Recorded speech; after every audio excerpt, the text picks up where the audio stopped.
নমস্কার। আমি অহিংসাবাদী, আদর্শবাদী, নিজ স্বার্থ ত্যাগী তথা স্বচ্ছ ছবির সামাজিক কার্যকর্তা আদরণীয় অশ্বিনী কুমার সিংহ এই মুহূর্তে বরজোড়া টাউনের চৌরাহা মোড়ের ধর্ণা অবস্থান করেছি। উক্ত মুদ্রাটি হচ্ছে ঘর ঘর একটি করে সরকারি চাকরি, ঘর ঘর একটি করে সরকারি চাকরি। কন্যাকুমারী, কেরালা, চেন্নাই, পন্ডিচেরি, ব্যাঙ্গালোর, হায়দ্রাবাদ, বম্বে, গুজরাট, রাজস্থান, দিল্লি, কলকাতা, বিহার আদি বিভিন্ন জায়গায় বিভিন্ন ধরনের রাষ্ট্রীয় মুদ্রা তুলে ধরে বিভিন্নভাবে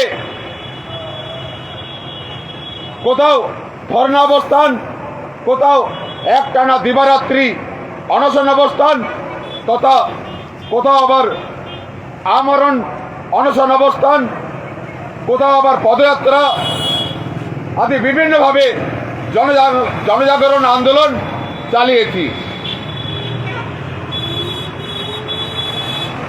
এবার আমার লক্ষ্য আমাদের রাজ্য পশ্চিমবঙ্গ, আমাদের ডিভিশন মেদিনীপুর তথা আমাদের জেলা অবিভক্ত বাঁকুড়া জেলার মানুষ। দেখুন, আমার বক্তব্য হচ্ছে ধর্মকে কেন্দ্রিত করে, অর্থাৎ মুখ্য মুদ্রা বানিয়ে বিগত সময় ধরে আমরা অনেকগুলো নির্বাচন পার করেছি বা বিভিন্ন রাজনৈতিক দলকে রাজনৈতিক রূপে লড়াই করতে দেখেছি, তথা আমাদের মধ্যে অনেকেই ওই উক্ত মুদ্রাটার সমর্থনে ভোটও প্রদান করেছি।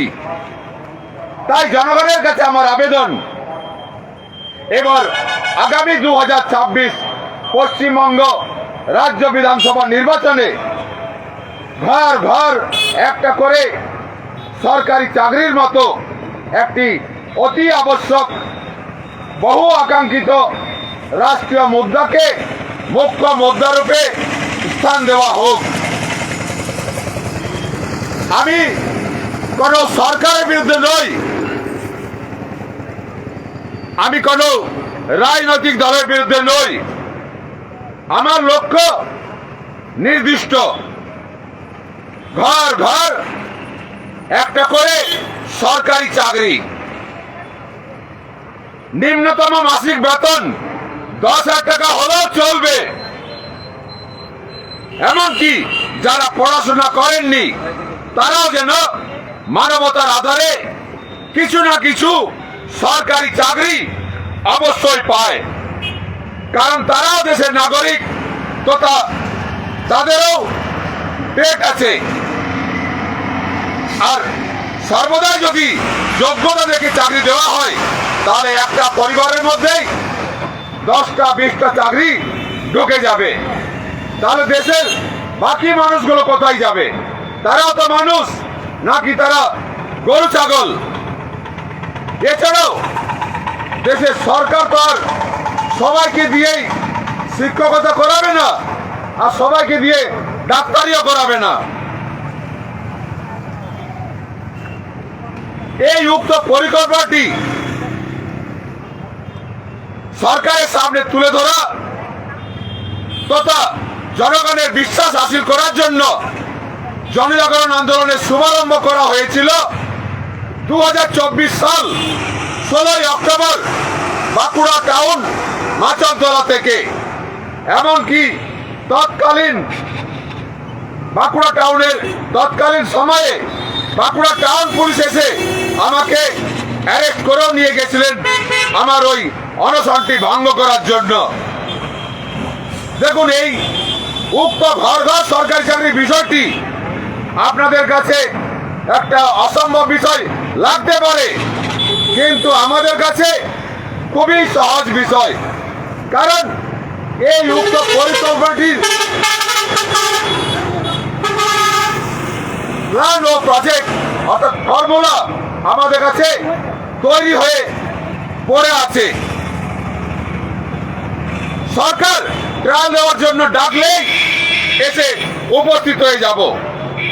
তবে আমার অনুরোধ, এই উক্ত ট্রায়ালের শুভারম্ভ বাঁকুড়া জেলা থেকেই করা হোক। আমরা সকলেই জানি আমাদের রাজ্যের সরকারি খাজানার পরিস্থিতি খুবই কমজোর। তাই আমাদের দ্বারা তৈরি ফর্মুলা অনুযায়ী এই উক্ত পরিকল্পনাটির অন্তর্গত যারা সরকারি চাকরি পাবেন তাদেরকে মাসিক বেতন দেওয়ার জন্য সরকারি খাজানা থেকে কোনো প্রকার টাকা পয়সা বের করতে হবে না। আপনারা ভাবছেন আমি এই উক্ত বিষয়টি বারবার রাজ্য সরকারের সামনেই তুলে ধরছি কেন, কেন্দ্র সরকারের সামনে রাখছি না কেন?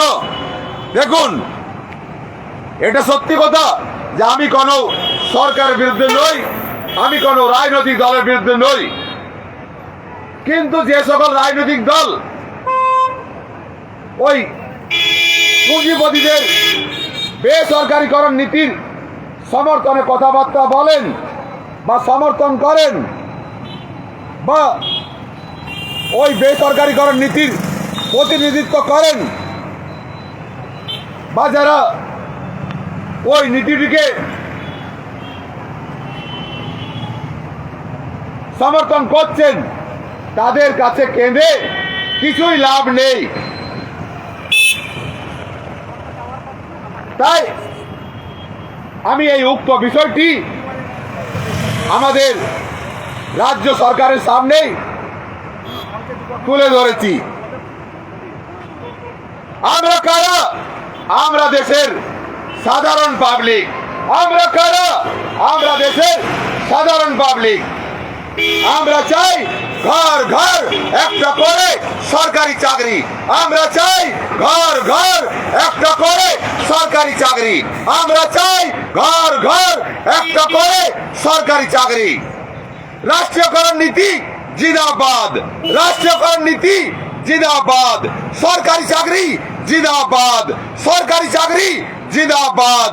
বেসরকারীকরণ নীতি মুর্দাবাদ, বেসরকারীকরণ নীতি মুর্দাবাদ, বেসরকারীকরণ নীতি মুর্দাবাদ। জয় হিন্দ, জয় পশ্চিমবঙ্গ। ধন্যবাদ।